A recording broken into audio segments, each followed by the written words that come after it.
Oh no, now the knee. Well, that was it. Manu, what's he done there? He's sold the dummy with a knee injury. It's a fake knee injury. That is set up a try for Momirovski. It's the next tackle. He gets an offload. He goes back and gets the football. Probably feels a cramp coming on in the back of his calf. And then just takes off. Oh, what a beauty. So, you pick which has been the better moment. The bloke kicking the ball back from the traffic at the southern end, or Manu, the cramp, the fibber, and takes off to set up a try. All right, welcome back, ladies and gents, to the round 3 preview from the Supercoach Tragics podcast. I'm your host, Dan, coach of Badonkadonk. Coming off a pretty bad week, but I'm probably grateful that everyone had a bad week. So it's probably, if you're going to have a bad week, choose the right week. So, yeah, I guess I'm not alone, guys. So I'll start with you guys. Glenn, how was your week, mate? Yeah, I had a fairly good week, mate. I got lucky, mate. I got rid of Smith last week, so I didn't have that problem. And I had the finger on the pulse to swap Niokora to Ford. And I just thought to myself, I bought Niokora for a reason. I'll wait one more week, trust my gut. And I got lucky. I dodged the two of those. So, yeah, 1,000 and something, and I went up 13K. So I'm down round about that as well, 13K, 14K, I think. Awesome. Nice one. And very special guest tonight from the SC All-Stars, Mark. Thanks for joining us, mate. How did you go this week? Thanks for having me, guys. I went. It's a bit of a mixed bag. Like, I didn't get to 1,000. I was 963, I think it was. But it was. I had 8 head-to-heads that were active for the round with matchups, and I won 6 out of 8 of them. So that probably says a lot about what the round was like when I didn't hit 1,000, and I still won 6 out of the 8 head-to-heads. It was a tough round. I ended up with this round. I had Ponga, and I also had Smith. So that was 2 that were just killer. Obviously, both were in my 17. So that really handicapped me. The captaincy stuff, I don't think it was ended up a big deal for anyone, really, because, everyone was whinging about Tedesco, but 50s, and, Cleary ended up, I think, below him in the end because of the down dates, and Dewey ended up 4 points better. So the top captaincy choices were all pretty much the same aside from Harry Grant. So, yeah, it's sort of similar to Glenn. On the All-Stars podcast, I was saying to everybody last week, I think that you hold and wait and see what happens, because things happen, and players that were getting 60 minutes a week before might get 80 minutes, and players like Niokora obviously busted out for Glenn, and that was kind of my thing on what I was doing. So I got a bit unlucky, especially with Ponga, but I mean, I saved the trades at least, and I feel like I'm in a pretty good spot for this week. Yeah, no, I like it. I actually was one of the lucky ones that captain Harry Grant, got the highest captain, but still means nothing because I only got 928. So my other players collapsed on me. So I've been doing all right with the captain choices. Round 1, I had Turbo, and then this week I had Harry Grant, but just all the players around me are falling down. So, but I'm sitting around the 8,000 mark at the moment with my rank, so not a bad start. Still pretty happy. Just quickly, before we move on, for those of us living under a rock, can you tell us a bit about your podcast there, Barnesy? With All Stars. Yeah, thanks, mate. NRL All Stars podcast. If you haven't given it a listen, go and search for it. It's on iTunes, Spotify, SoundCloud, Amazon, pretty much everywhere. It's basically, we've got 2 episodes a week. We have a TLT Supercoach episode that we record every Tuesday. That's out by Wednesday afternoon. That obviously goes through all the Supercoach stuff. And then the end of the week, we've got a Talking Footy episode that just talks about the non-Supercoach stuff, just going through everything rugby league and through, an unbiased lens of not being mainstream media and stuff. And we commentate on some of the mainstream media and stuff on that too. I'm the host of it, and we've got rotating guests. So there's probably about half a dozen regulars that jump on from time to time. And then we also have some other guests and stuff that jump on more randomly from the other podcasts. And also other shows and things, and even like players like Jamie Soward have jumped on and stuff, especially with his NRLW gig. That was a great episode to talk about. So, yeah, if you like listening to rugby league, or you want to listen to some other Supercoach content, there we are. Give us a plug, NRL All-Stars. Yeah, and I totally endorse this one. This is one of when I was my last job, I used to drive a lot, and I used to listen to every possible podcast. Luckily, there's heaps of them now, so I had plenty of time to listen to all of them. But you could drive to Perth now and you still have leftover podcasts. That's right. Yeah. I almost bloody did, mate. I was driving I was driving 3,000 k's a week in my last job, so unfortunately, I don't get the time anymore. So, but no, it was always good. One of my things I particularly like is I think the All Stars have probably are known for their preseason content. It's always so in depth. The analysis really helps break down some patterns and some plans that you can put forward. And I think you guys are known over the last 3 or 4 years of how quality the insights are go through each team. And yeah, it's one thing that I obviously missed it this year, but next year jump on. It's a great way to get started, to get your team going. Thanks, mate. Appreciate it. Oh, good. Just before we move on as well, I just want to shout out one more person, and that's the first place in our overall Tragics group. Savage Like Xavier coming first. Great score this week. Got 1169, sitting in 77th overall. So well done there. Awesome name too, like that. I'm not a big Raiders fan, so I'll edit that part out. So congratulations, mate. You're in the running for that ring, mate. It's a long way to go, but keep up the good scores. All right. First up, let's talk trade-ins for the week. So I'll go to you, Glenn, first. Hammer, number 1 traded in this week. What are your thoughts there? Yeah, it's a good cash grab. It's one I'm potentially looking at, as I told you, to get rid of either Pereira or possibly a mistake I made with Viliami. Yeah, I like Hammer, mate. Just for cash, I don't know how long I'll hold him, but negative break even. His base isn't actually looking as bad as we thought it would be. So, yeah, I don't hate it. You know, I like it for the cash grab. Bit nervous because we've all seen what he can do, and we've seen the good things and the bad as well. So I'm a bit nervous. He's definitely good for a cash grab, but my only concern about him long term is it just the Dolphins having this high at the start, this big, they're all pumped up about the start, and I don't know. He's one of those guys you just grab and then move up, maybe move to a Garrick later on. Dan, is I don't like that some of the trades that people are making to him. So I don't like you getting rid of a centre wing or someone that you think, you can go to coin. But I saw a couple of people going to Desco to Hammer, and for me, that's just insanity. But we'll get there. I really like the Hammer. I think I don't want to say it's the best trade because, and I've discussed this on our podcast too. Trades at this time of year especially are really team specific. Like the best trade for someone else might be Hammer and the best trade for your team might actually be somebody different just because of your team makeup. And like Glenn said, who you're trading out makes a big difference too. But in a vacuum, I think Hammer's arguably the number 1 trade in, provided that you own Hopgood and you're not one of those 30% of coaches that stop playing at the start. But, obviously Hopgood's, the number 1 trade in, but the Hammer's got everything going for him. He's minus 60 break even. He's gone 76 and 79 the first 2 rounds, which are arguably harder than the next 3 rounds, where he's going to hit the Newcastle Knights, the Brisbane Broncos, and the St. George Illawarra Dragons. It's pretty good 3 games for a fullback to play in, especially one that's relying on clutch attack. But like Glenn said, he's actually doubled what his raw base is. Like if you quickly go and have a look at what like the James Tedesco's, the Turbos of the world and stuff are doing at raw base in their prior years, it's what Hammer's kind of pumping out at the moment. And it is only a 2-game sample size, but to have a 35 raw base is phenomenal. And he hasn't even pumped up his base attack yet. His tackle breaks and offloads are normally higher than 10 a game, which is what he's producing at the moment. But at the moment, it looks like he's going to fall over 45 points without the clutch attack. I think that's something that's slipped completely under the radar for super coaches and why he's not more traded in, because I think a few are a bit scared of that. But he's shown signs that it's a different Hammer now, and it should be. He's still in his early 20s. It's the first time he's had a preseason as a fullback, and the first time he's gotten to start as a fullback without having to fill in. Yep. I think he got given that spot, and it's like he feels like he's earned it. Now he wants to keep it, so I think that's probably a good option there. I love that because I just kind of. I'm trading in Hammer this week as well, but I'm bringing him in for Talau, who's shit the bed for me. So I think that's a perfect trade for me. So, I go to you, Mark, for the next one. Number 2 traded in this week is Egan from the Warriors. Thoughts there?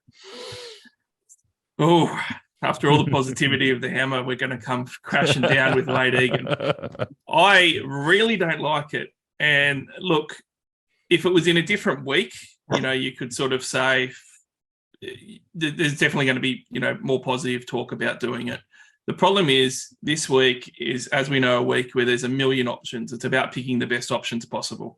Now, Wade Egan has a good break even, but it's not as big as some of the other guys. But more importantly, someone like Hammer is in a centre wing spot where you've got a million different spots to choose from. You don't have to even play the Hammer while he's making money if you get worried or anything else. If you pay 500 grand for Wade Egan, you have to play him in a hooker spot where you've only got two there. Okay. And maybe some teams will get lucky and he's like a non-playing reserve. But if that's the case and you're spending 500K, I'd love to see some of those teams because they must be absolutely mint. If you're spending 500K, it's a big concern. Wade Egan has, 2 tries, 3 line breaks, a try assist, a line break assist in 2 games. His clutch attack is absolutely through the roof. And he's only averaging 63 minutes, but he's got a PPM of 1.5. Absolutely unsustainable. For a hooker who you're going to rely on for work and who's getting 63 minutes a game, 46 raw base at the moment. He could easily throw out a 45-point score this week, go up a bit of cash, and then the 99's out of his rolling average, and all of a sudden he throws up another 45, he plateaus, and you're going to burn a trade to get rid of him for 80 grand, or you're going to have to play him every week for 40s. It's got risk written all over it in a week that you just don't need to take that type of risk in a position that's really hard to fill the hooker. Yeah, I do like that option because I'm looking here at other options in the hooker position who I think would be better. And for 80 grand more, you've got Mahoney, Reed Mahoney. And if you're like everybody else and you're trading down players to get people like Preston in, you're building enough cash to get 80 grand to easily get Reed Mahoney in if you want your team. And I think, and he's been playing a lot more minutes, I believe. I haven't actually seen his minutes there, but he's been playing 80. Yep. Yeah, that's what I thought. Yeah. So I think Mahoney is a better option there, and I think he's a bit more. He had a pretty rough season, so he's also undervalued from what he can do as well. So I think he's probably the better option, and he's break even 0. Yeah. So, and I think I heard in another podcast today that if you had to choose between in your top 17, you're going to play every week. I'd happily play Reed Mahoney every single week, but I would not be happy to play Wade Egan every single week. So you're trying to get stability there. So there's 3 out of the next 4 games that the Warriors are away from home as well. Mm-hmm. And Reed Mahoney's got the Tigers and the Warriors in the next 2 games. It's just a no-brainer for me to go for Mahoney over that. Or if you don't have Grant, to try and this is a really good week to boost and try and find the money to go to Grant too, because Brandon Smith's worth almost $500,000, right? So you've got 300K for Grant. So many teams have a centre wing or an expensive second row forward that they can just downgrade. So it just seems easy to go for a Grant. And if you want someone cheaper than Mahoney, I just don't see why people are going to spend on Egan when you don't need to. Yeah. It's not like he's cheap. Like he's not. Yeah. If he was cheap, you'd imagine, but like he's not even cheap. So, and he's got Cowboys, Bulldogs, Sharks. Then he's got Newcastle, then Cowboys again. That's a tough draw. Have a look after that, mate. They hit like the Melbourne, Roosters, Penrith. Melbourne. It's the worst draw in the world after the next few weeks. That's the thing. You're going to tear your hair out at that point because you're going to have to trade him. And it's just, it might, don't like it. And one thing that Glenn says a lot as well, and this is true for the most part, is that hookers usually do all right in those tough matchups. But I think Egan's the exception where he relies too much on attack to get those points. When you got players like Harry Grant or even Mahoney, or even players like Randall, for example, they are just tackle bots and they'll get extra points and more in base. But I don't think Egan's that guy. So, all right, Glenn, number 3 most traded in this week, and this is the guy that I'm thinking about bringing in as well, is Karaz from the Bulldogs. Thoughts there, mate? Yeah, I like it. I'll go back to what Mark said. There's other things to chase this round that I think are more relevant personally. But I mean, Karaz is a nice buy. If you buy, he's a Supercoach friendly, you know what I mean? But personally, I'm not doing it. I mean, I wish I had that luxury. As Mark said earlier, I'd like to see the teams that are in a position to be able to do that. And it could be just they've messed somewhere up down there and they need to fix it, you know what I mean? So, but personally, I don't like it. I like him. I just don't trade knowing what else is available this round. Yeah, I think I was personally quite lucky with the players that I did pick in my team. I didn't get some of the dodgy ones. I didn't get the Ponga got injured. I didn't get Brandon Smith. So I've got room to have those luxury trades. So I got, for example, I got Cobbo, who's only one really struggling at the moment. He break even at 123 at the moment. And I'm looking at going him to Karaz and potentially it's a bit of a sideways trade, but also a lot of money to be made there. We're building cash at the start. So that's my 3rd trade that I'm looking at. I've got about 4 other options I'm looking at today. So I might get some advice off you guys to help me out. I'm trading in Karaz. I tried to find a way to do it. And how I like to structure my trades at this time of year, which you have to be malleable about. You've got to be able to change on the fly depending on how your team's going. But I always like to definitely boost, and I'm using 2 of those trades to make sure I get maximum cash cows. And the third trade, I'm trying to find someone that I can actually play and get an injection of points with, which is why I think Carraz is so valuable, because he's going to make money. Yeah. And at best, he's going to actually be a centre wing keeper. It's pretty phenomenal. Like what he's doing, there's no way he can keep it up. Like he's averaging 100 points a game at the moment across his first 2 games. There's no way he can keep it up, but he doesn't have to. He can still be a keeper. And the worst case scenario is he's got 2 really good weeks to score points for you where you're going to start him against the Tigers and the Warriors. He's going to make you 100, 150 grand pretty easily, like some of the lower price guys. That's the worst case scenario. So I really like it. And I think too many teams probably look too much towards, I have to get the low guys and only the money makers and only the cash cows that are cheap. And they just gravitate towards that. And then all of a sudden, especially this year with the buys and everything, you look at your 17 over the next couple of weeks and you go, geez, I'm pretty thin and I'm not scoring points. What's going on? I'm making all this money, but I'm scoring terribly. And it's because you can't just deprioritize points completely. You have to actually look at your points as well. And that's something that Carraz can bring in. So he's my third trade. I'd urge everybody to do a boost and not just look at the cheap ones. Preston and Hammer are 2 big ones to bring in for the break evens. Carraz has got the great matchups at the moment, and his numbers of 39 rule base and 41 base attack. He's averaging 80 points across 2 games in base and base attack. Just his runs, his tackles, his tackle breaks, and his offloads. Insane. I had to make a choice myself this round between going him or Elise Katoa, and I just think I really want Elise Katoa, and I'm so angry at myself because before the season, I said it to you on this pod repeatedly. I said that in the trials, he was running these set plays that made him stand out to me as a buy. And for some reason, I didn't do it. And so I have to fix that up this week. I'm actually going Egan Butcher to him, which leaves me enough money to go. I have Viliami, so I'm going Viliami to Hammer. I know Viliami sounds crazy, but there was logic behind why I had him. I had such money being built in second row that my plan was that I was going to sell Egan Butcher, move Viliami up into that position and swap him at some point when I knew who the cheapie was, like a Ford or, whoever it was, and then get Derek. But geez, I'm tossing because there's a part of me that thinks that Carraz is worth it, but I'm going to stick with my plan with Katoa. But yeah, it's one I missed out. Can I just ask you a question before we go any further, Mark? How many gun strike centre wings do you have? So what's your centre wing? I've got 2 strike centre wings. And I use strike loosely because one of them hasn't struck anything. But I've got Nick Meaney at the moment, who's going to stay, and I've got Daniel Tupou, who I was hoping to get a bit more out of the first 2 rounds, and a couple of drop balls over the try line really killed me. But Tupou's going this week, and he's my ticket to Carraz, so I'll downgrade Tupou. But I'll continue with the build of at least 2 gun centre wings because, as we've seen already. Firstly, trying to pick the cheapies to play is hard enough, and secondly, they're all pretty much crap most of the time. So, I always like to anchor it with a couple. Yeah, I started with Holmes and Miller as my 2 strikes, and then I had Taruva and Warbrick with the 2 that I've been playing. But I'll bring Hammer in. But Carraz is going to be one. Every year we have one we miss, and I got a feeling that he's going to be that one I'm going to watch every week and go.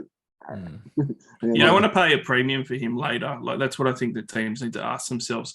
It may not come off, but like it's very reminiscent of the Brian Toto season when he was coming onto the scene as a young fella, had a huge work rate and base attack. And the people that got on him at 450 to 500 really benefited because everybody else had to get him in and they paid an extra $250,000 for it. And Carraz can do that because even with the intense trade-ins at the moment, he's still going to only be probably 10, 11% at max. He might even be lower than that if some teams jump off. So he's still going to be low owned and some teams could get punished in a few weeks if they decide that they need him. Yeah, I call it the Talakai effect. Last year, that was everyone. I was one of them. I was watching him going, no, he's going to be out of the team when Connor Tracy's back. And then I was like, okay, yeah, he's coming back. And then he's 700,000. So I was like, I'm out of here. So, but that's why I'm dumping on early. Hoping the worst case scenario, he gains some money for me and I can go, okay, now he's failed. Now I can get him someone else. So, all right. Fourth most traded in. I'll go to you, Mark. We already kind of touched on him anyway. That's Reed Marnie. We kind of touched on that there. So, but what are your more thoughts around? Would you be bringing him in if you had to pick a hooker? If you already had Grant, for example? Look, if I already had Grant, I wouldn't because I don't think that you should have 2 gun hookers. Like it's too much money in that spot, and there's Yeah. too many things happening everywhere else to spend there. So I just wouldn't do it. There's people that have Brandon Smith and Sonny Luke, for example. That's when you do it. If you can't get to Grant, that's when you do it. Cook's gone under the radar largely. I still really like Cook. I think Robson deserves to be not talked about as much at the moment until we sort of see a bit more. But Marnie's the best guy to not spend too much on, but to spend on a hooker. Yeah. To me, you wouldn't bother looking at an Egan, you wouldn't bother looking at any of these other guys at 500 to 600k. It's Reed Marnie all over. I didn't like him in the preseason. He sold me last game, especially with some good base. He had a higher tackle rate, and he's running plays like he did at Parramatta, close to the line with Fords, that got him a 68 average 2 years ago. He was terribly poor in real life and in Supercoach last year, and I've been a big critic of him last year. I thought he was pretty abysmal compared to the press that he got.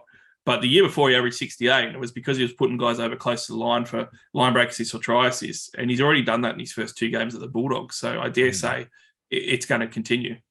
Yeah, I think what I noticed, I noticed kind of attitudes on the field and stuff, and I noticed that was it when he did average 2 years ago 68, he had that kind of smart alecky, like he's ready to get up to mischief, like he's in the scrum, untying shoelaces and stuff like that, and he's got that cheeky grin on his face at the moment too. So I think he's back to loving his game again. That's why I think he's something switched in his head, and he's actually going to be a gun this year. So rejuvenated.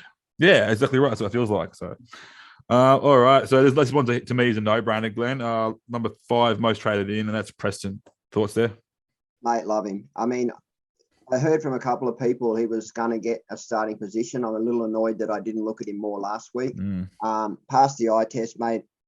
Job security, I like him. Yeah, I think he's a great buy. He'll make you money, and he's someone you could realistically play in your 18. And for those that are worried about doing it this week, he's someone you could probably keep the R off, and then if Dewey doesn't play, then he can have you back up with either Stefano or Preston. Yeah, I like that. With job security, do you reckon when TPJ comes back, does that affect anything, do you think? No, absolutely not. It's been very made clear that he's going to play through the forwards. He's come out and said it. The coach has come out and said it. I mean, that we can only go on by what we're hearing, can't we? But no, I don't think it's a problem for him at all. And I totally agree. I think TPJ is a bench middle. Yeah. It comes on for impact. Thoughts there, Mark? I think it could affect him down the track, but I don't think it's going to matter for Supercoach, because I think, I still struggle with TPJ not being a starter with the TPJ that we've seen before. Obviously, suspensions have really curtailed his career a lot and his effectiveness, but he's a gun when he's on and when he's not suspended, obviously. So I struggle with him just being an impact bench forward.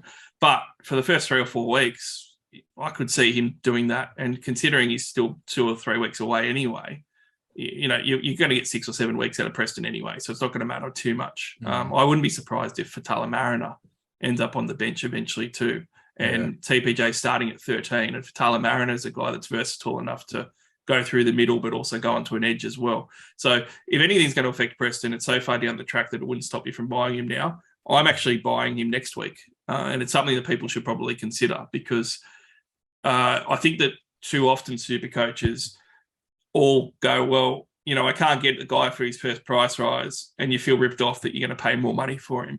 It's not the case. You can't buy everyone at the right time. It doesn't mean that you can't make money out of them. You have to figure out when you're still going to get value out of someone. Now, is Hammer going to be value at 400k plus next week? No, he's not. So make sure you buy him this week.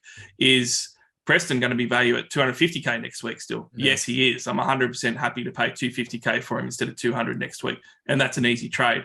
And that makes this week a lot easier for me to be able to deal with everyone else that I want to get in. So fantastic trading. I'd put him right at the top, yet I'm still trading him in next week just because team specific, that's better for me. It's an interesting perspective, Mark, and I think it's one that people don't look at enough. I did it myself with Lachlan Burr. I remember a couple of people saying a few years ago, Lachlan Burr's already jumped. And the same, I've done it myself where I've jumped the second week. I haven't been able to get them all on one, and I'll still go for it. So, we know what but people got to understand, like if a player's scoring 60s and 70s and you know that they're priced at a 40, you know what I mean? Then they're going to make good money. So that that it's going to keep going. And he's going to get to 500k plus. Absolutely. So, I mean, he could go up 100 grand and you're still going to make 200k out of it, and these unfortunately, it's just a mindset of super coaches we get in where instead of him, you'll go and pick someone that makes you 80 to 100 grand and look at that as a good trade in. Whereas you could have got the guy that's gone up 100 and gotten 200 grand out of it. You know, you got to look at where you think they're going to actually finish up, where they're going to plateau out on the money. And for me, Preston is that 450 to 500 range as a floor. And that means he could go up to 300 grand. It doesn't really matter. It's still going to be a good buy and better than probably some of these other GDs like Khan Pereira that we saw that might, take until 2025 to make 100 grand. Yeah. Yeah. The other thing as well that you say about getting him next week is when we talk about break evens and all that stuff as well, they go on a 3-round average, and he only got 25 points in round 1. Exactly. So that falls out. His average is only 54 after getting 84 last week. Let's say he gets a nice 60 points this week, which would be pretty. I guess he could get that pretty easily starting again. Then he's got an 84 and a 60 in his rolling average, so that break even goes down even lower. So yeah, he makes his big jump after next week more than this week. So yeah, yeah. Next week he's going to have a monster break even probably. Yeah, that's it. Yeah, he's giving me vibes when it comes to the vibes I'm getting from him are like what Nakora was in his breakout season. Britton Nakora. So that's what I'm getting off him anyway. That's what I'm feeling with him. So, and Britton Nakora went on to have a gun season that first year. I had him at the start of the year and kept him all year.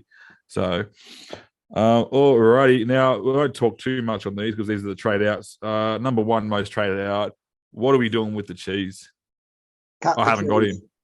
I haven't got him, so I don't really care. You can all stick with him. I don't care. But I think that coaches, if he plays this week, I'd be looking more at selling based on that break even of a 90. I'm still not convinced he plays. So there's a world where you could probably hold him and do your other trades and take the punt.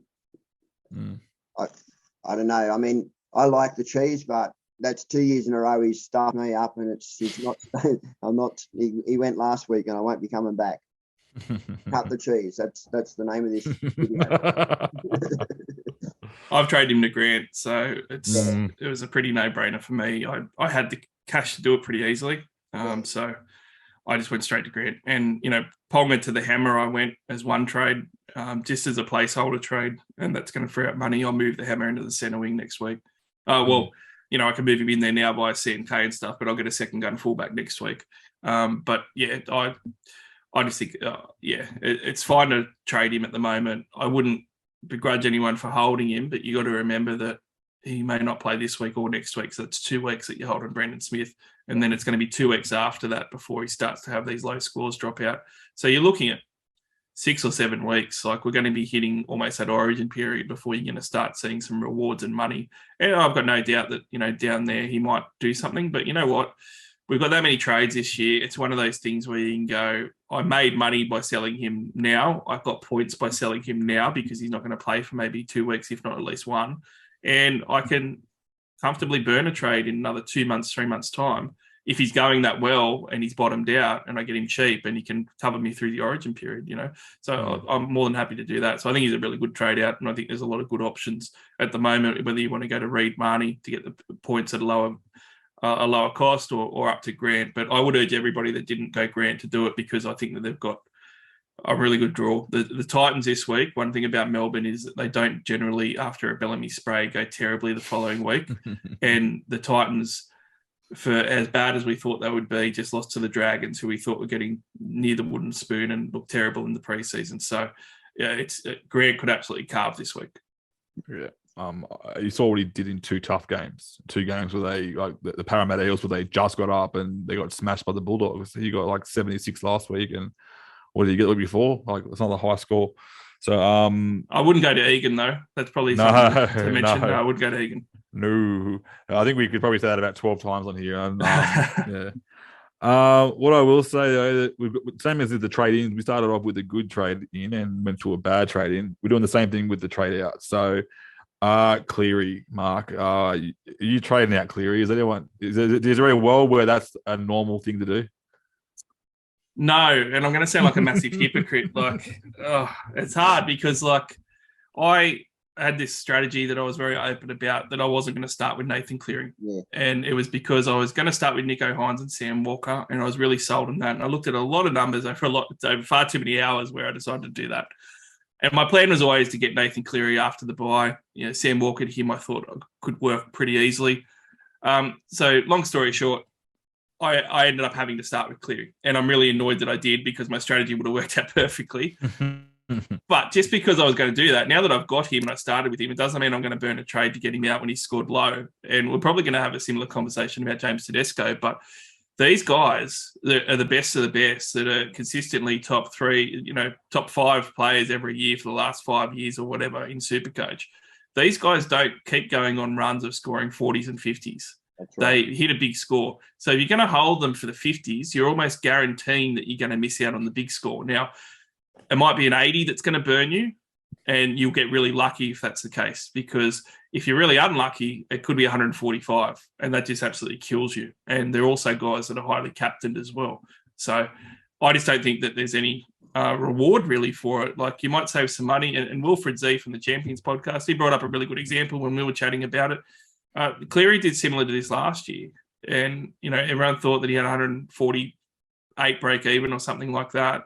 And, they're worried about it, and some people sold. And he threw out 140-point score, dropped 10 grand, and then, away he went making money again, and nobody could get him in. And then on top of that, what me and Billy spoke about on the All-Stars podcast this week, if you're planning on ever getting Nicho Hines anytime soon, you can't trade Nathan Cleary, because you cannot possibly get those two halfbacks into your side over the next month of football. So you're going to be without one of those guys for an extended period of time. And ask yourself the question, are you really comfortable with that? Can your heart really put up with watching 2 months of either Nathan Cleary or Nicho Hines without them being in your team when you know neither of them have actually fired yet?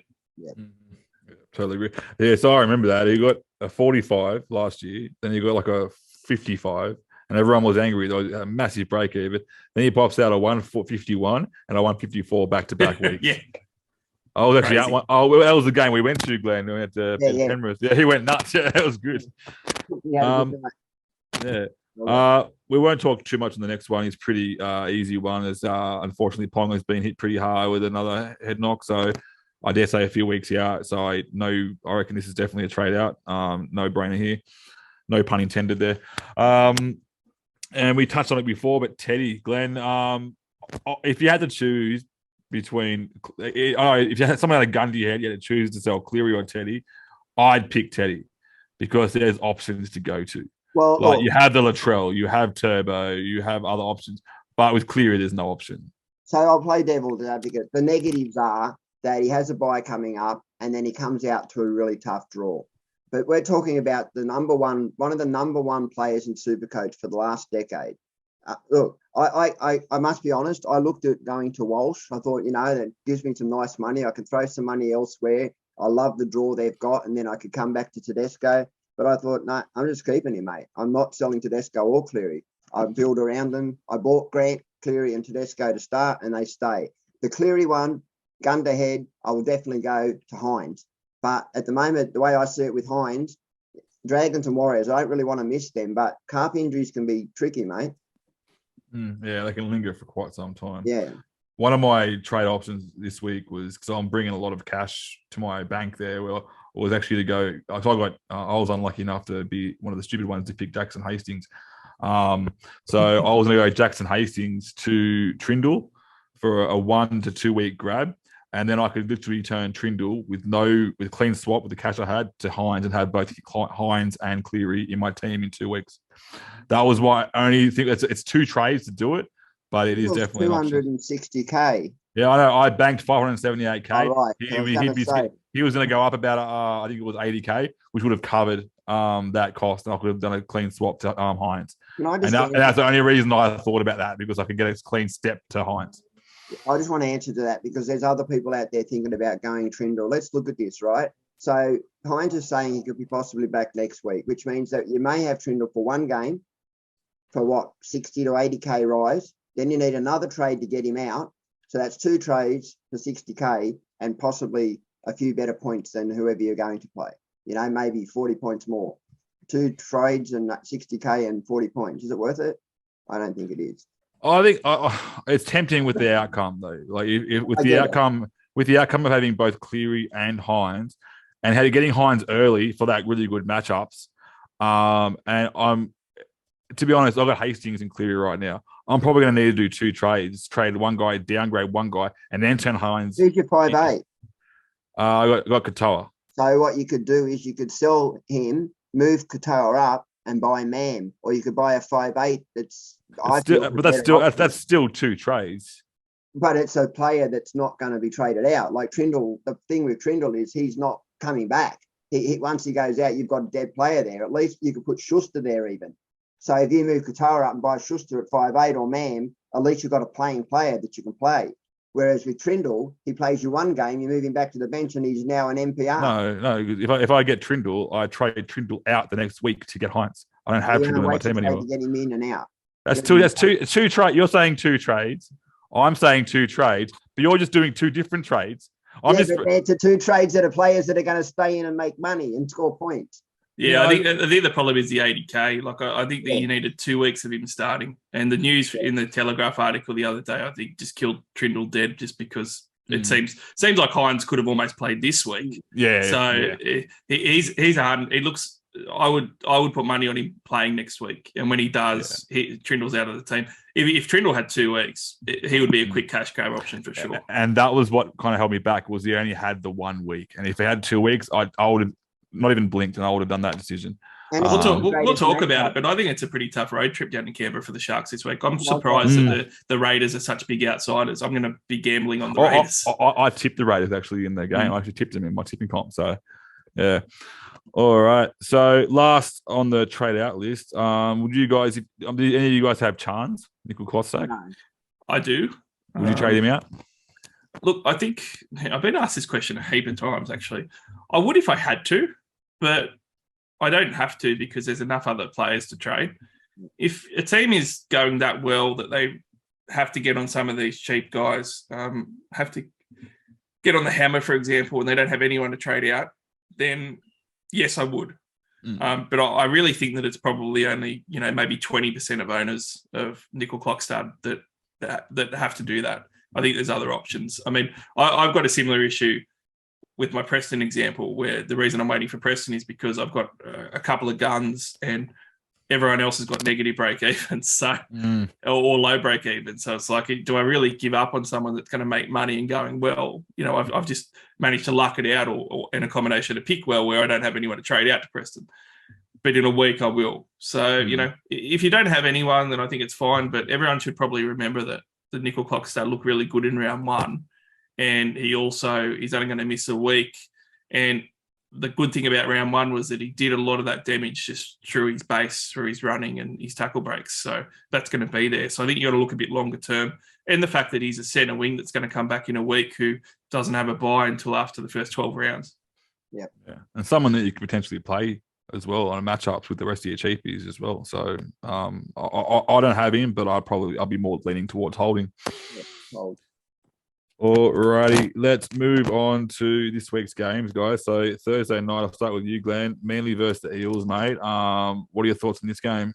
Yeah, it's an exciting game. There's a few in here that I think are super coach relevant. I mean, obviously Turbo plays in this game. I own Turbo, so people may look at him as an option. But what I really liked was the second rowers, Olakau'atu and Tuilagi. Tuilagi 400k out on the left side, outside of Schuster, could be interesting. With Turbo in the side, one to watch. I don't know if there's anyone in there I'd be rushing to bring in if you don't own them, though, from the Manly side or the Eels side. What I will say is, if you're one of the 32% that haven't got Hopgood, either stop watching this show because we don't endorse you, or watch it more because you need all the help you can get. So, yeah. And I mean, Cartwright and Dury are interesting. I mean, look, I have Dury. A lot of people have got Cartwright. It's an insane trade, but I'm actually selling Dury today to Preston. I know it's probably not what other people would advise to do, but I just like Preston. He passed the eye test and don't want to miss him. But yeah, Hopgood's the only one of real interest there, and Schuster, obviously.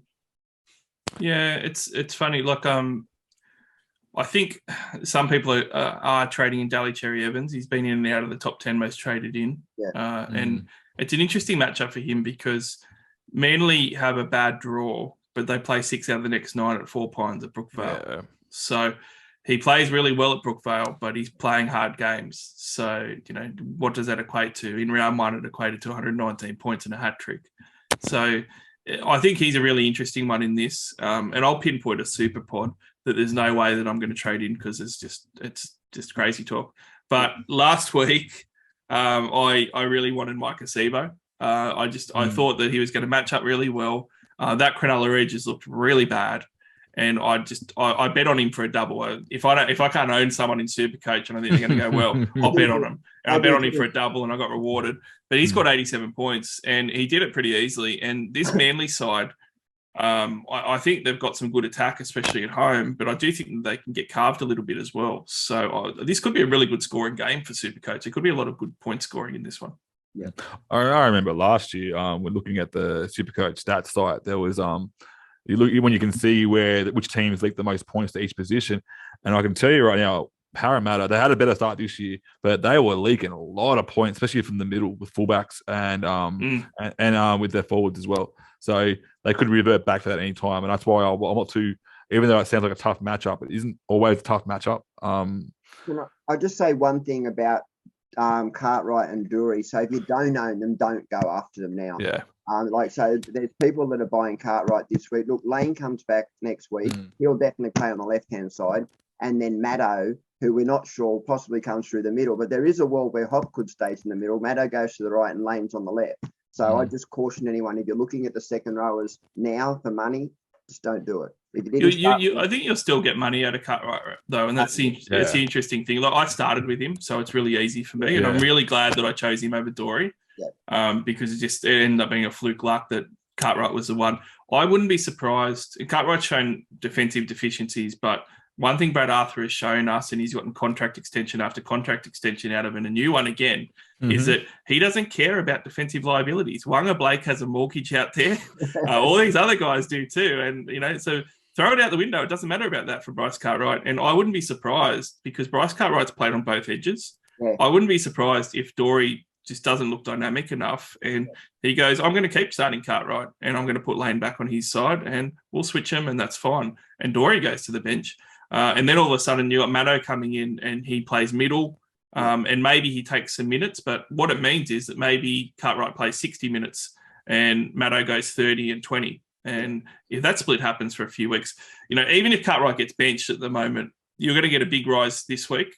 Yeah. And then you're going to get a okay rise next week and a little piddly one after that off the bench. So you're still going to probably get 3 rises. If he can just start an extra 1 or 2 games on top of this week, then all of a sudden you're looking at, the 150K type of mark. So I don't think it's quite that bad because I think there is some scenarios where it could work. And I think the worst case scenario is you're going to get maybe 80 grand at worst. Yeah. I think it's a hold. I just don't think he's a buy. Not over someone like Preston or something. I mean, no. if you had to dump a forward and downgrade them and you already had everybody like Katoa and Preston and stuff, that's probably when it starts to come into it at a minus 50 on break even that he's got. Yep. I got started with Cardi, and one thing that surprised me a little bit about Cardi was his base is a lot higher than it has been in the previous years. So that was I literally flipped a coin at the start of the year, and I was like, I'm picking one of the Dory or Cartwright, and I flipped a coin, and I was disappointed. When who you really wanted when you get the wrong, and I was like, I got Cardi. I guess just keep flipping until Cartwright.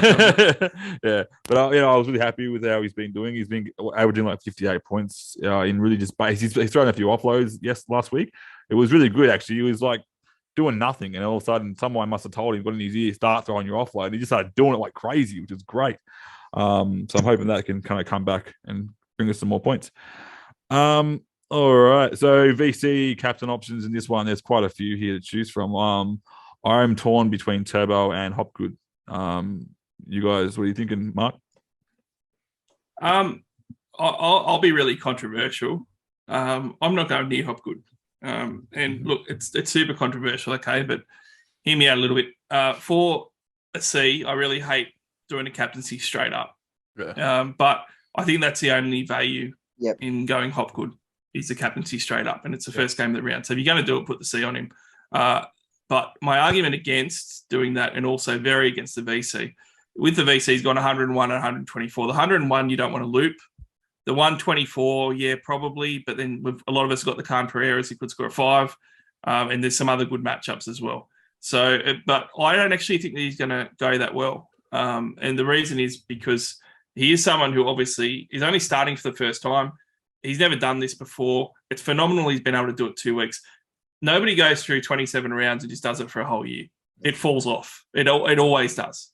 Now, if he goes 3 weeks in a row, that's crazy. But I would put my house on the fact that he won't do it 4 in a row.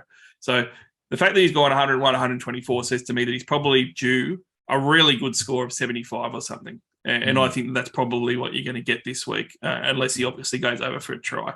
And that's a great score, but I think people will be annoyed they didn't get 124 from last week and they're chasing that one. It goes along the lines pretty much what I've been saying to people who have messaged me. So I've had people saying, oh, listen, I want to VC Hopgood. And I said, I don't like it. He doesn't have the ceiling. If you're going to put a VC on, you want a ceiling.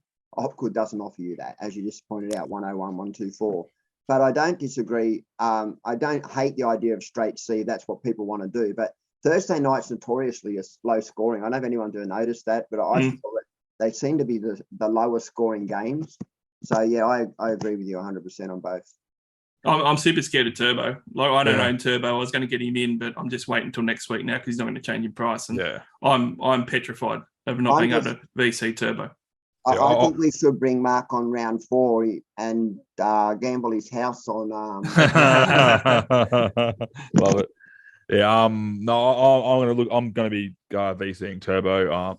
I got those horrible. I got obviously the Khan Pereiras, and I'm stupid enough to own Pele as well. But I am too scared to captain him after what happened in round 1. He got pulled because they were winning. And then he only came back on because Crikey got smacked in the head. Yeah. So I like, and he was only on like 55 when he got pulled off. So I was very grateful he went back on. But if they're up again, but I'm hoping this game being a bit closer a game and could actually mean Turbo plays the whole game. But that's completely up in the air. You don't know. They're going to wrap him in cotton wool. Weeks was on the bench too. There you go.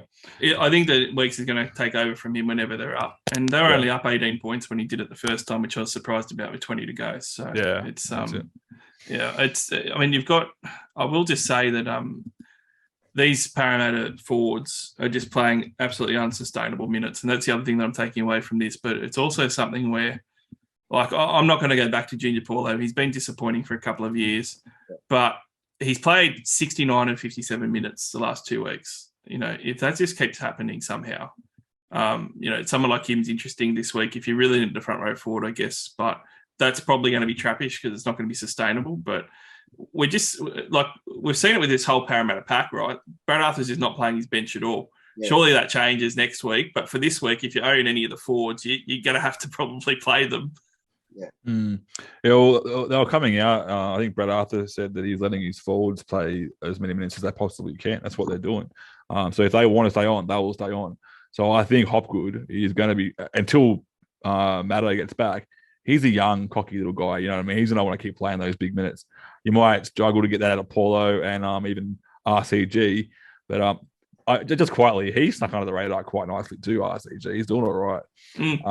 So I got him in a draft, and he's got some pretty good points for me there. Yeah. All right, next game we'll go to you, Mark. Knights versus the Dolphins. I'm looking at seeing, after what that happened last week, I'm looking at seeing a Dolphins thrashing here. They're going to destroy the Knights, I reckon. I'd just rather skip the game, to be honest. It's look, it's just, I don't think the Dolphins will go as well as what they should. It's their first game away from home, which is a big deal for them. Traveling to Newcastle from Redcliffe, are we allowed to say they're from Redcliffe? I don't know, but it's a long trip. So the Knights side just looks incredibly terrible. They look awful on paper. They don't have any strike anymore. It's just how they looked last week was terrible. Now, in saying that, I can see it as a perfect come-down game for the Dolphins. First game away from home. The gloss is kind of worn off. The emotion's kind of worn off a little bit. They're playing a game that they should absolutely win easily. I think the Dolphins will win.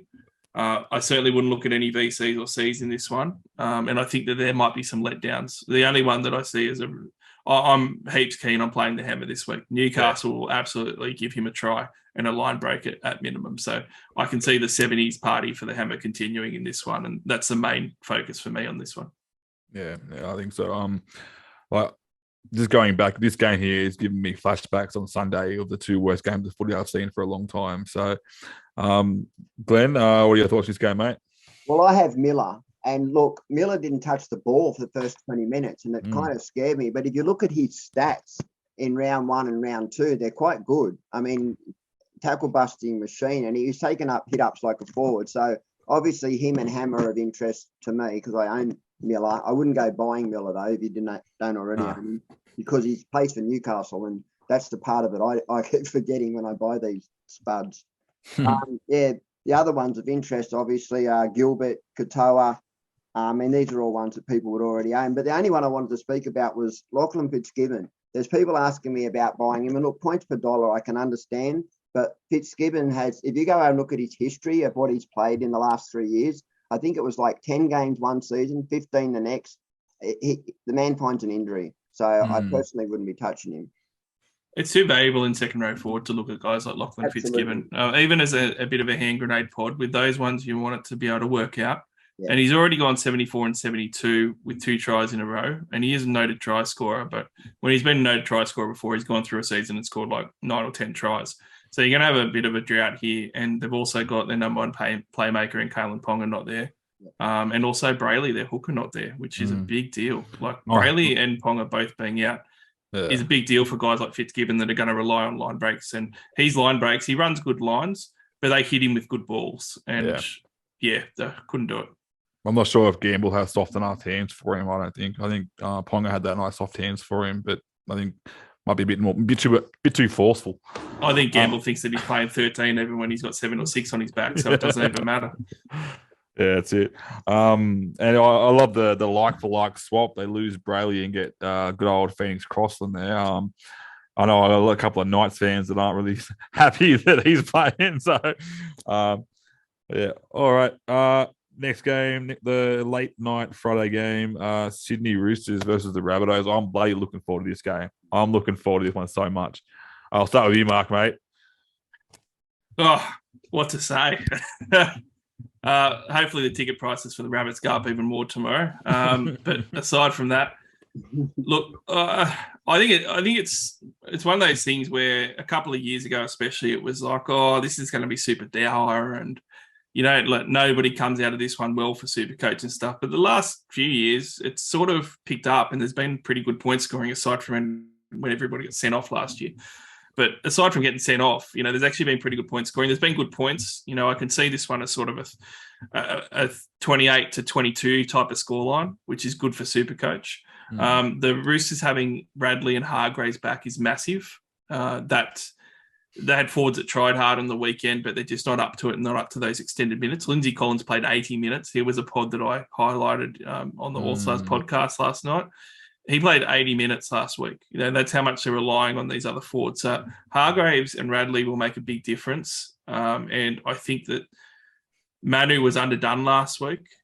He looked underdone. I think he'll be better for the run. And I think the Roosters will be really up for this one at Allianz. And at Allianz, they've actually got a pretty good record in the last 4 or 5 years against the Rabbits, despite the overall record that they have against them in that period. So I like it to be a competitive game. I think there'll be point scoring.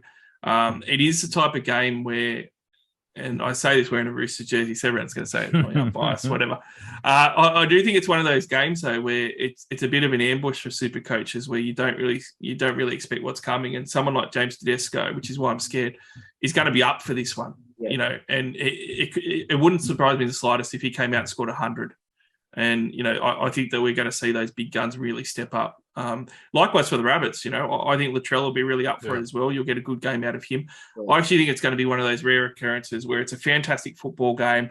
It's going to be real fiery. It's going to be really hard fought, yet we're going to get good Supercoach scores out of it, provided people don't get sent off. That's my only caveat. Yeah, I remember you said before that this the last few years a lot of big Supercoach scores actually come from this game. In round 25 in 2020, that was the reason I came 15th overall, because I had Timmy Williams had Cody Walker with that 203 points in the very last game. I remember that one. I was like, I might captain Cody Walker, and I was like, he's playing the Roosters. These guys, this is going to be too much of a low scoring game. And then I was like, I'll back away from it. But yeah, ended up had Cody Walker, and I went from 48th to 15th in one round. I was pretty stoked with that. So. Alrighty, Glenn, any other thoughts this one, mate? Yeah, there is. Sorry. There's a couple of players I wanted to talk about. So one you just mentioned, Lindsay Collins. I think after the bye round, for those that are struggling with a cheap, like they've got a gun and a cheap, and they want someone consistent, I think Lindsay Collins is that player. I also, as you said, I've been talking about him for a couple of rounds. I own Nat Butcher and Egan Butcher. I'm actually selling reluctantly Egan Butcher this round to get Elise Katoa. But geez, I really like both the Butcher boys. I'm really keen to see this game of football. And I think if you have Cook in this game, you're saying there's no captain choices in there. I have to debate just that one. I think that Cookie could be a good option. I'd VC in it for sure. Like, it's just a matter of who. I think Teddy and Latrell are always VC material. Yeah. And the good thing is that when it's a South Roosters matchup, everyone will shy away from it. So you'll get very few people VCing either of them. And they can throw up 100 just as easily this week as any other week, really, to me, because they're that elite. Yeah, absolutely. Yeah, all good. All right. First game on the Saturday, Titans versus the Storm. We'll start with you, Mark. I feel like there's going to be some low scores from Tanner Boyd and Khan Pereira. Oh, geez. I feel for every Titans job security after this week. I think that it amazes me that the Storm are paying like $1.35 to $1.45 on the markets at the moment on the betting agencies, because to me, I already mentioned it, you get a Craig Bellamy spray, and it's a spray because you're not doing the things that you normally do and you're not putting in the effort. Your attitude stinks. Your attitude doesn't stink the following week. And the Storm don't lose too many in a row normally. And even if they're not as good as what they used to be, they're still playing this terrible Titans side that were abysmal against the Dragons. And I just cannot get that out of my head how bad they were. So I am playing everyone that has a Storm jersey. If there was an 18th man that I owned, I'd probably still play them. Every single Storm player that I own is getting a run. Warbrick, Lario, Katoa, Nick Meaney, Harry Grant, and Harry Grant will probably have my armband as the captain for this week. Harry Grant has a range of 72 to 97 of all of his scores versus the Gold Coast Titans.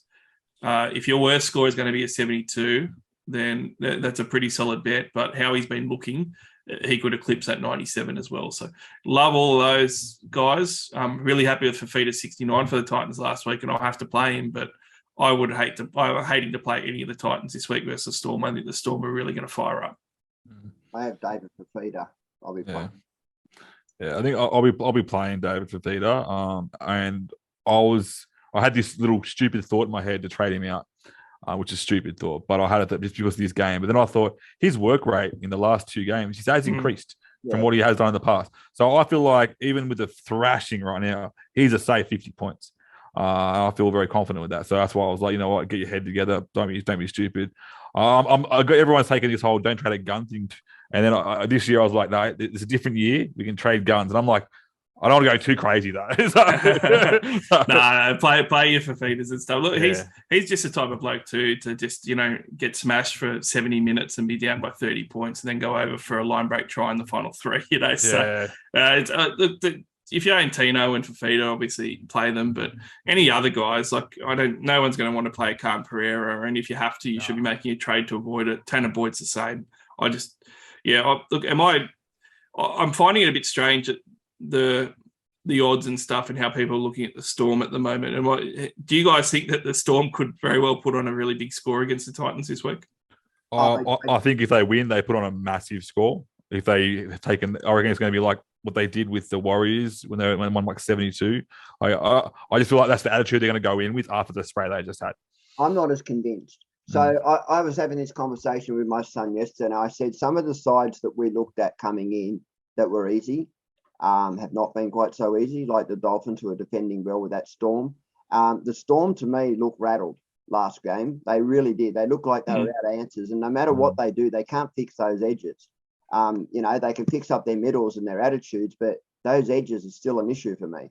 The thing that'll fix it, though, is Kamikamitha and Tarika back, which is going to help their middle a lot more. Yeah, I agree. And I agree with you. I think the Storm win, no doubt in my mind. Yeah. I think they win comfortably. But I wouldn't surprise me if, there's a couple of lapses in their defence and Titans get a few points at some point.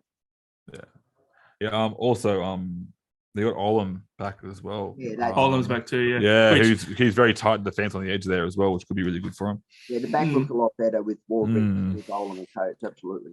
And to Glenn's point earlier about he decided to buy Katoa, this is the week to buy Katoa because if if you wanted to go like crazy on your VC, like if you're someone that goes, I'm going to do a VC I only want to do VCs that are like under 3% and have upside at a ton. Yeah. Katoa this week, last week he would have scored 125 points if that try line break didn't get disallowed. He ended up on 93. If you saw what he did last week to the Dragons edge and then consider that he's playing the Titans edge, last week against that edge and now he's playing the Titans edge, he could easily replicate last week and get that try. And so that's at a minimum, like I think as far as the mid-range guys, I reckon Glenn's onto it where the guys outside of that 200K like Preston's and stuff, spend on a Katoa because you can play him this week as one of your best forwards probably. Yep. Awesome. Alrighty. 5:30 game on Saturday. We've got the Cowboys versus the Warriors. Glenn, I'll start with you this time, mate. Who are you looking at here, mate? I'm not looking at anyone specifically. I mean, I saw Lukey was back, which was interesting on an extended bench for Cohen Hess. I have Niokora, so he's one of my pods. I had Nat Butcher and Niokora were the two pods that I started, and he's got a negative break even, so I'm going to keep him in there. Look, I actually like the Storm, the Warriors this year a lot better than most people do. I think they fought incredibly well. Oh yeah. CNK, Ford, Niokora, Barnett. There's another one I'm missing. Metcalf. They're all really, really good buys from my perspective, and I think that they're defending a lot better. Hence the reason why Egan's doing good. But I still think the Cowboys win this and win this comfortably. They're paying it at a pace that's breakneck. And Ruben Cotter, I mean, he's an Iron Man. He just goes and goes and goes. But I mean, I can't stand this game. I've got no one in it.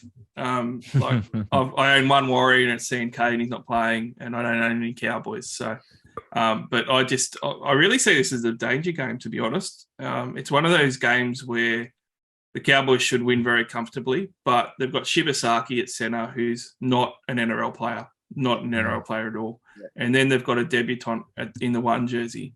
And obviously losing Drinkwater, the amount of attack that they get through Drinkwater is large. It puts a lot of pressure on guys like Townsend and Dearden.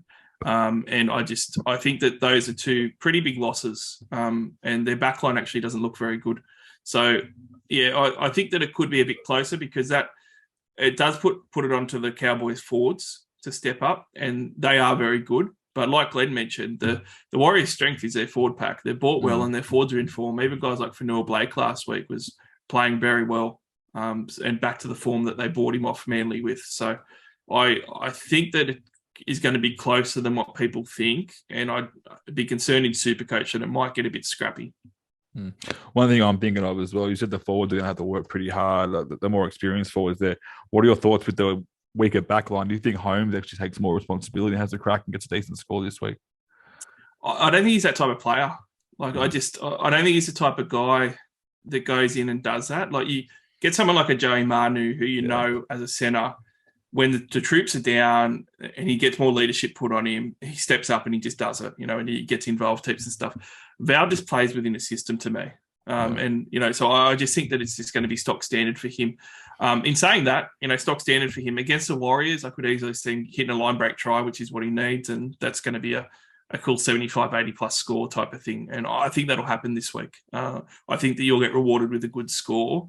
And the susceptibility for the Warriors could be out wide for them. And they will go to that side and hit Val, and I think you'll have some opportunity. A couple of players I'd like to mention just quickly. So Tohu Harris, he's been playing phenomenal minutes and putting up really nice scores.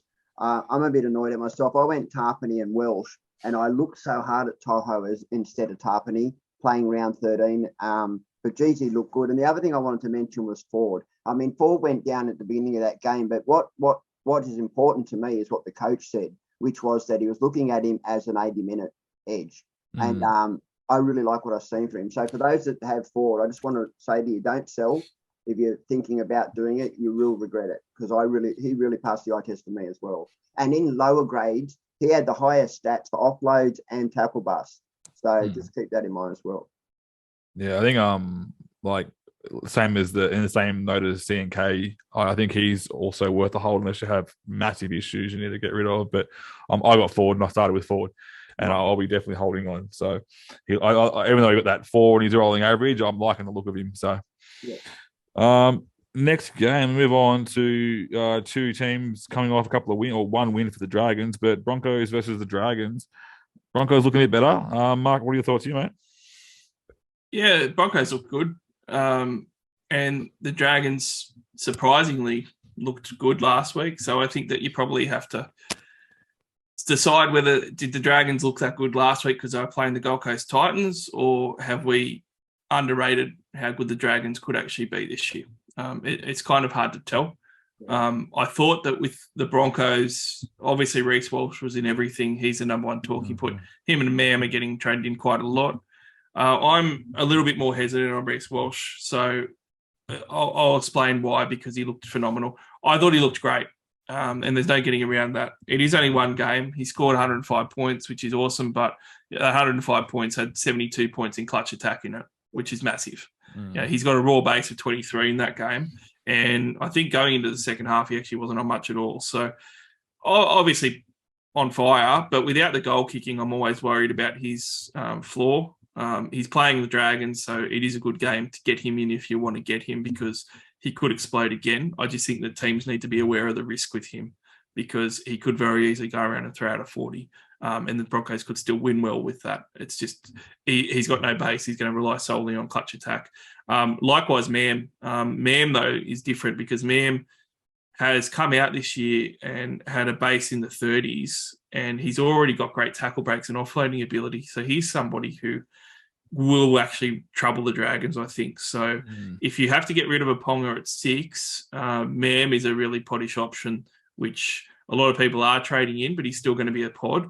And I would tip him to go 80 plus in this one. I think that he's going to go 80 plus for a good score. And I do think the Broncos will get the better of the Dragons.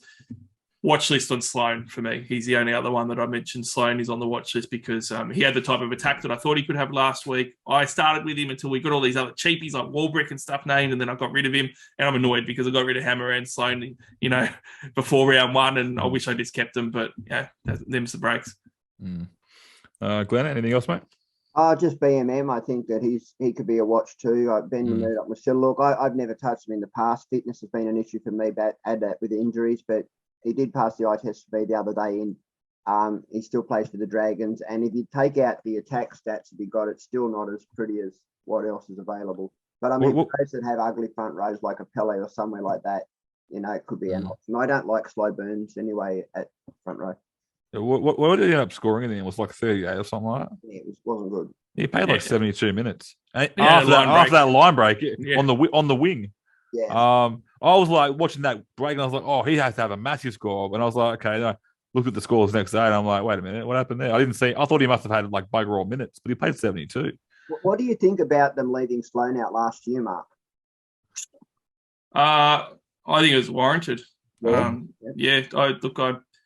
had a Talking Footy episode. It was fairly controversial because I absolutely hammered Sloan last year. And I stuck up for the Dragons. I stuck up for Hook because there was a lot of bad press about, leaving Sloan out and his talent and everything else. And I think it's an old school coaching method that has probably gone by the wayside too often. And that's when you end up with attitude problems with a lot of young players today, where you have to earn it. And Sloan has said himself in interviews, basically, he's done nothing in his career to earn anything. So he should have been dropped. And generally, if you go back 15, 20 years ago or more, you drop somebody and they get the shits and they kick stones a little bit, but then 5 minutes later, they're like, I'm going to score a hat trick this week. I'm going to build everything that moves and I'm going to get my spot back. And you see like 2 or 3 great games in New South Wales Cup, and that's what you want to see. And then you win the jersey back. Whereas these days it just seems that there's, not everyone, but there's too many kids like Sloan who do the opposite and go, well, I'm just going to play like a dog and do nothing and, be upset about it and then ask for a release because it's easier. Like credit to Sloan, he's come out the other side. Like he deserves full credit now. I blasted him throughout last year. He deserves massive credit now because he's ended up having to stay there. He's worked hard. Yes, there was an injury to Cody Ramsey, but at the end of the day, if he was doing what he was doing last year, I don't think Hook would have put him in anyway still. And he's got that jersey back and he played really well in round 1 and he's owned his mistakes. So you can't ask for any more than that for this year. But I think the Dragons did the right thing last year. And generally, if he's going to keep that attitude, that sort of tough love is what builds a good career. So he's probably got the best ahead of him now. Yeah, I like that because like you get those players that come in all cocky, thinking they own the world and that everything's owed to them, and he's come out the other end being really humble, like really passionate. Obviously in the All Stars game as well, when he like him and Trell together, that was a really emotional moment. I thought that was really cool. Like, I think he's just come out this year. I think he's just grown as a human being, and that's what his attitude is what got in that spot. And now he's, I'm a bit nervous about it because he's had games like this last year as well.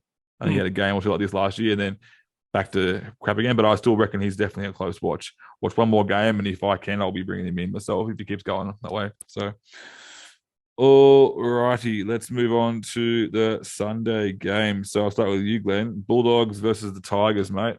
Mate. Careful, Glenn. Careful. Yeah, that's right. I mean, look. I mean, Dewey, there's nothing I like him at all, to be honest, for the Tigers, and I did. I mean, Stefano got that try that just wasn't a try for mine, but I'm not going to go there. But let's go to a more positive side, and that's the Dogs. I mean, Preston looked really good. I thought Raymond Falatamara, how you say his name, I thought he was really good. I don't know if he's super coach relevant, though. Kickout was good, yeah. I mean, and King was good. The only one I really think that's worth talking about is Carraz and Preston, personally. Yeah. Well, one thing I want to talk about, not for good reasons. I don't own him, but a lot of my friends do, and that's Matt Burton. What are you doing with him? I own him. I'm keeping him. Yeah, well, I feel really good about keeping him, to be honest. Yeah, I've talked my mate into keeping him as well because he did the same thing last year. He started off a bit slow, and then he came out and he didn't get. I think he got 1 ton last year, but he got 80s consistently after a while. He had a 10 to 12 game stretch where he averaged like 75. Yeah, exactly. And he had hardly anything low. I actually thought he was going to come out better because I attributed the start of last year to the fact that it was the first time that he was playing in the halves at an NRL level. And it was his team. So it's a bit of a burden to start with. I'm surprised because one thing that I will say is a concern is that last week, if you're going to put on a score like that and you're going to do it against Melbourne and you're going to have all these line breaks and stuff, and he's a goal kicker, you'd expect him to be a part of some of the tries, and he just wasn't. It was concerning that he was shuffling the ball a lot. He was moving the ball very fast, and that's good for an attack, and it might be something that Cameron Ciraldo has talked to him about, and that's great from a football perspective. From a Supercoach perspective, it's bad because you want guys to hold the ball and to use it a bit more and to get those attacking stats, which he wasn't getting last week. I do think that's going to come out of the game a little bit, though, and he's going to start to run a little bit more and stuff, and he's got the Tigers this week, and I have to say, Glenn, mate, I'm sorry. The back row that you've named, like they've got Pole, Blore, and Kapoa as your back rowers, and then in the backs you've got Stafford To'a and Tupou next to each other. Yeah. Like if Matt Burton is going to carve up a game in the next few weeks, it's going to be this one. So like I look at that back line and I look at those edges that they've got on either side, and I just think, wow, like. This is the Matt Burton game where he comes out, and it's such a super coach cliche, isn't it? Everyone gets off the guy that they thought was a nice, shiny, brand new gun that was going to bust out. Everyone trades him out, everyone. And then he comes out that third game and throws up like 100-point score. It's got it written all over it in this one. So I really like holding Burton because everybody's selling. And that's the type of guy that I wanted when I started with him. I wanted a pod, and he turned into a not pod. And now, he's probably going to be close to a pot again. So him and Carraz, I'm looking to clean. They'll clean up this week. And Big Billy Kickout has done an absolute number on your Tigers in prior years. So I know you said you're selling him, and I understand why, Glenn, but this could be a big week for him as well, I reckon. Who? Kickout. I don't own Kickout, mate.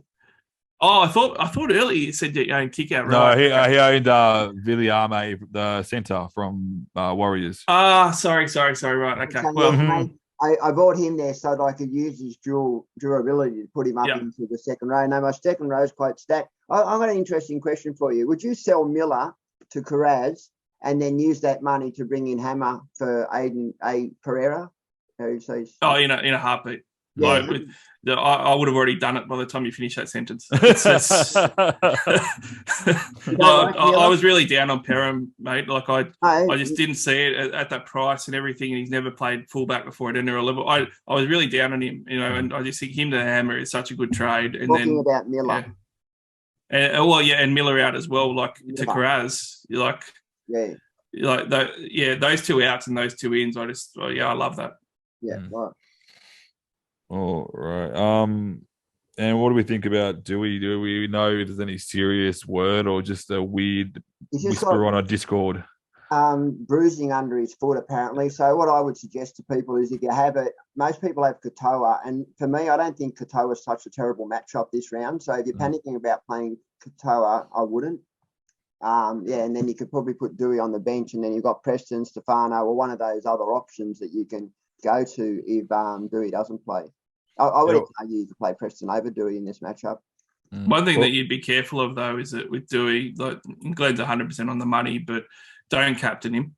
And don't, because even if you know he's playing, and now before kickoff, and you go, I'm going to put the C on him, they're going to have Wakeham on the bench. And if the Dogs put a number on him, like if it's the first half of Melbourne against the Tigers, they'll just take Dewey off, and they'll just put Wakeham on, and that's a likely scenario. And do we think that back row is how it runs out on game day, or do we think that Bateman does come in? I don't reckon Bateman comes in, but I mean if he does, mate, the guy looks like he needs a feed. He doesn't look like a footballer, does he? I swear, I reckon my daughter could tackle Bateman. Yeah, he's definitely punching above his weight when it comes to what he does on the field, doesn't he? I mean, he seems to do all right. Mate, all I can say is I'm saddened by the Tigers, Mark. I've been a supporter 56 years, my whole life, and to watch the decline of this club's just gut wrenching, to be honest. Sorry, mate.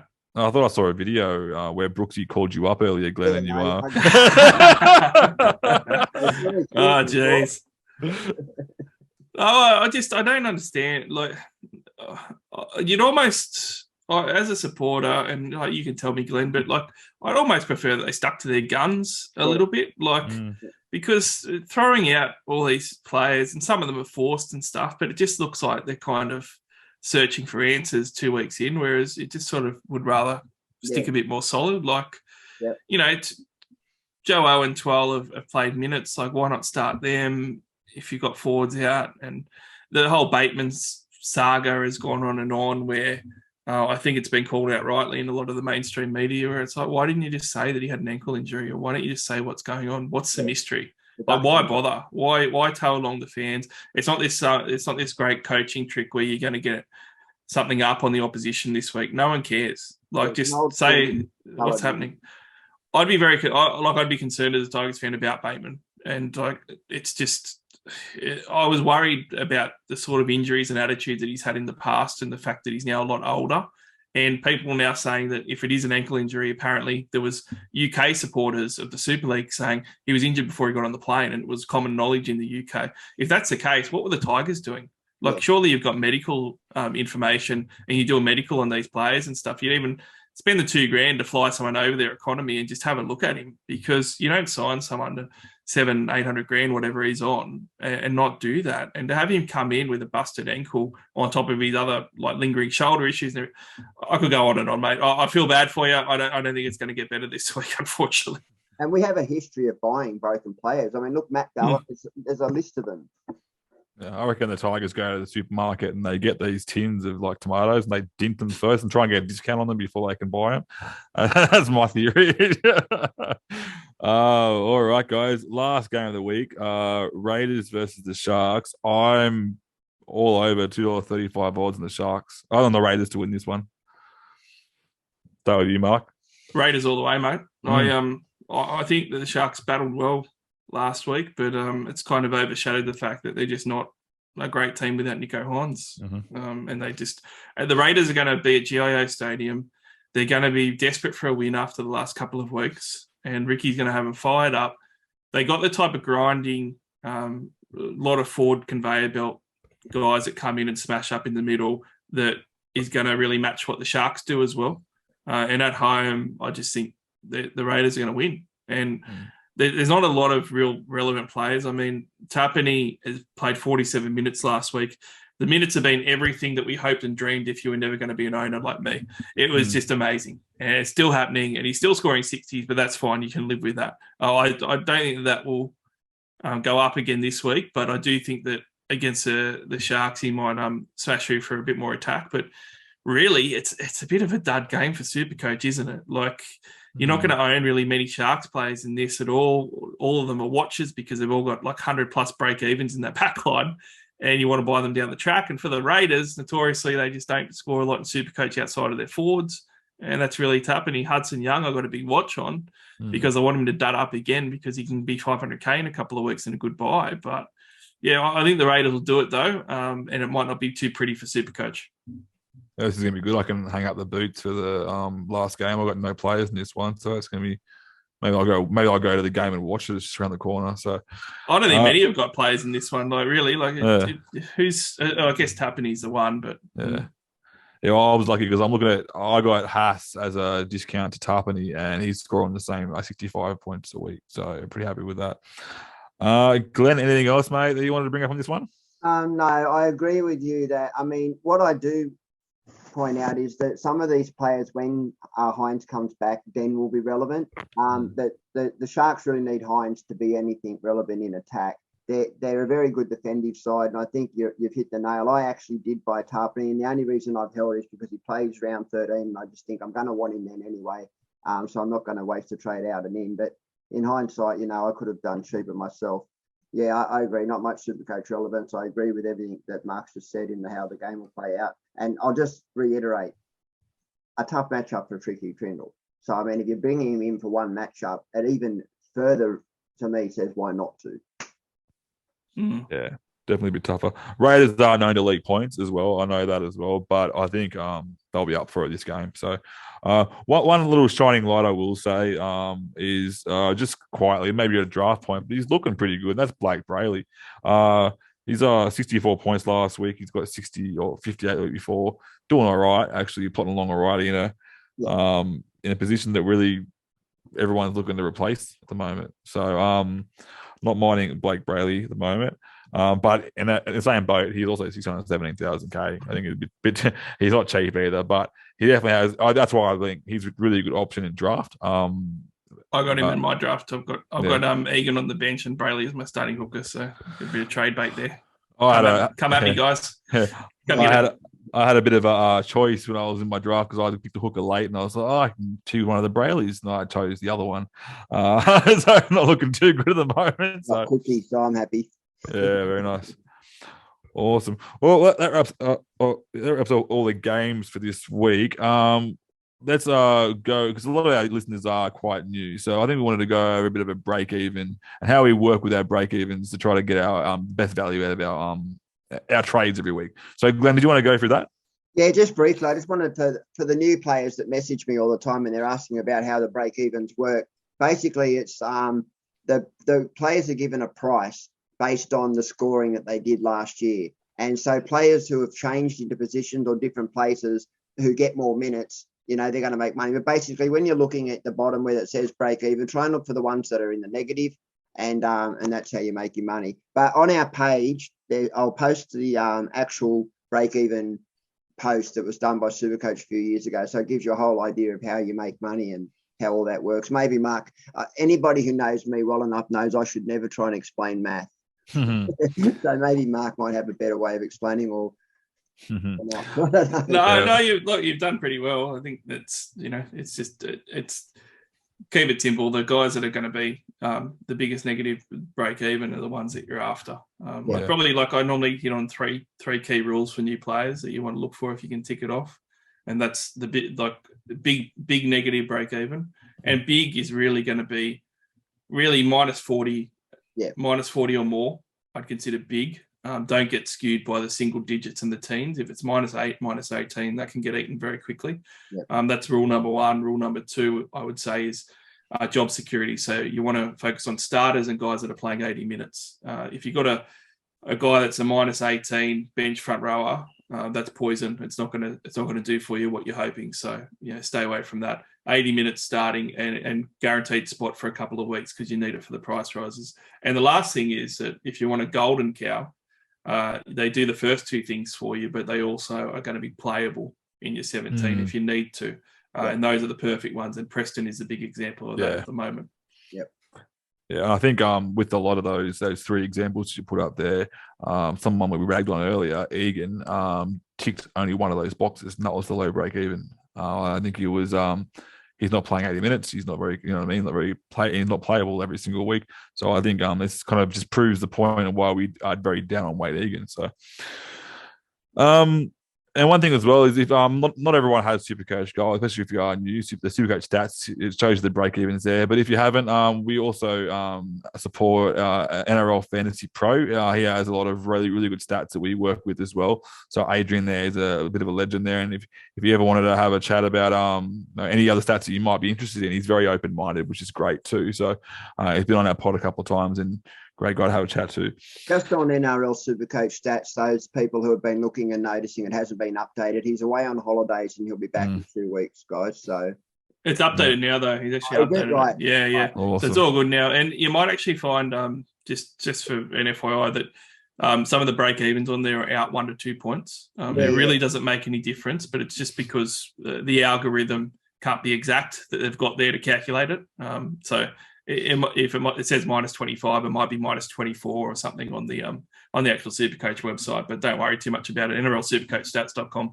I've used it from day dot, and I use it just about every day at the moment. It's fantastic. Yeah, and I'll tell you who else is really good with the numbers, as we all know, is Druzy and Adams. I was listening to him the other day talking one of the pods, and some of the numbers he was throwing out, I actually wrote them all down, but I won't go through them. But just keep an eye out. Like I really enjoy Mark's pod. Like the two that I really enjoy, well, there's three really, but the ones I really enjoy is Mark's. I actually really enjoy your footy one, Mark, because I've been watching footy all my life, so I get a lot out of that one, and I watch both.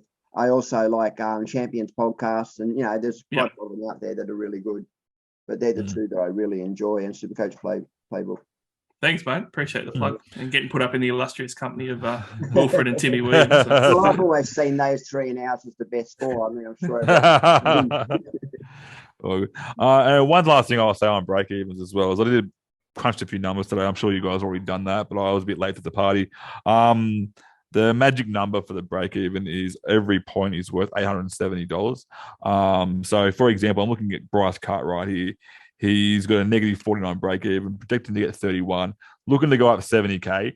But I reckon the projection's wrong. I reckon he hits about the 50-pointer mark again.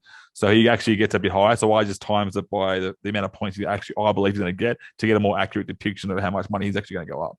Yeah. So awesome. All right. So I think that wraps everything up besides trades and captains talk. So we'll start with you, Glenn. What trades are you looking at making, mate?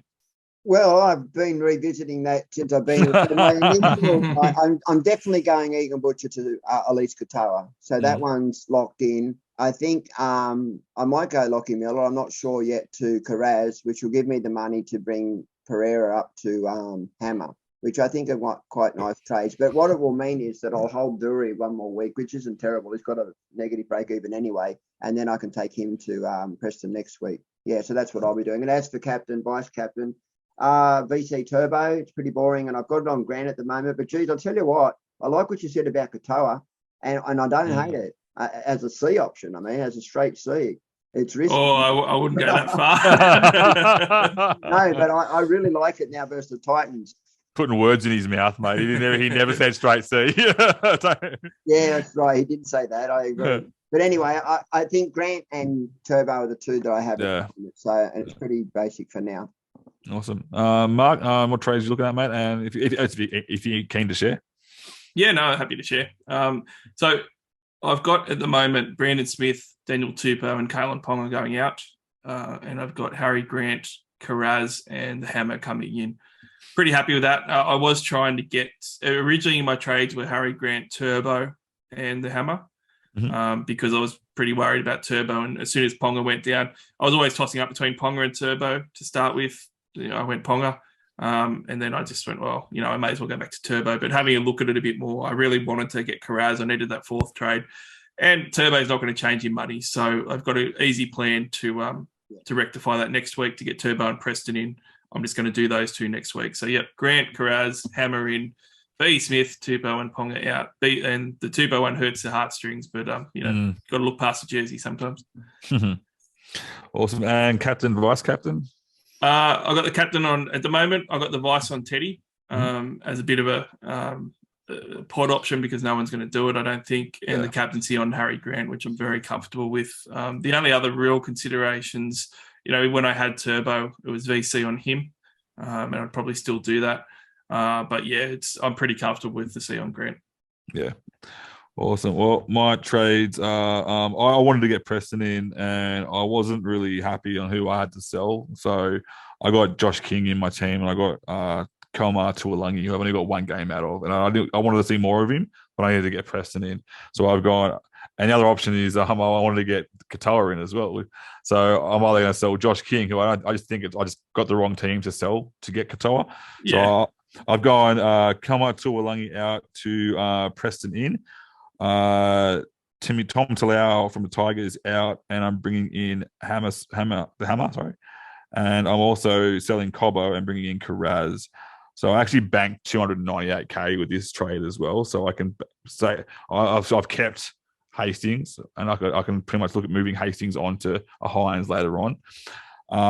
And my vice captain, very very vanilla.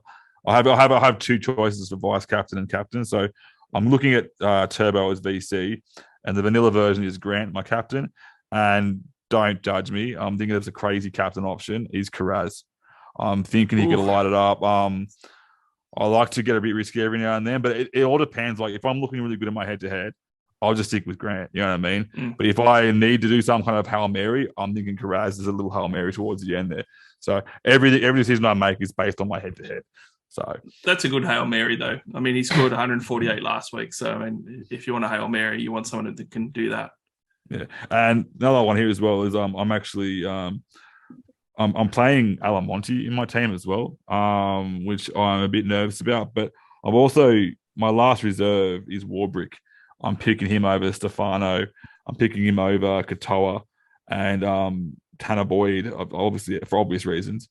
But I'm actually playing some cheapies in the centre wing there, including my last reserve as well. So I like Warbrick, and I like Warbrick a lot this week. He's been going 36-40 with no attacking stats, and against the Titans, you'd expect him to maybe pop that cherry. And Alamodi as well, I kind of looked at as a reserve because I can't fit in my centre wing. I thought about reserving him because at the moment I've got like my whole back row reserved on the bench with, Katara on the bench, Liera on the bench, and Cartwright on the bench. I'm considering taking one of those off to go for an upside of Alamodi because, again, that Tigers back line, it could be time for a try for him as well. That's it. Awesome. Anything else, Glenn? No, mate. No, all good. All good. All right, guys. That pretty much wraps everything up. Before anyone else want to say anything before we say good night? All good. This is the part where I often forget something. Normally, there's something that we've spoken about at the start, and I forget something.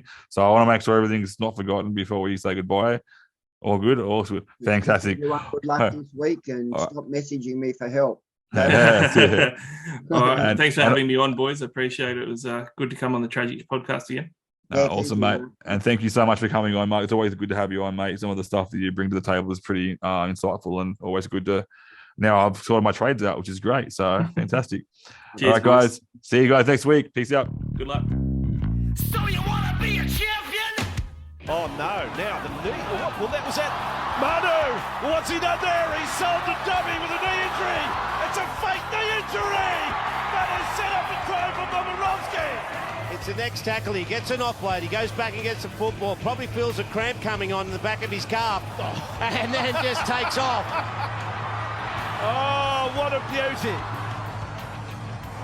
So, you pick which has been the better moment. The bloke kicking the ball back from the traffic at the southern end, or Manu, the cramp, the fibber, and takes off to set up a try.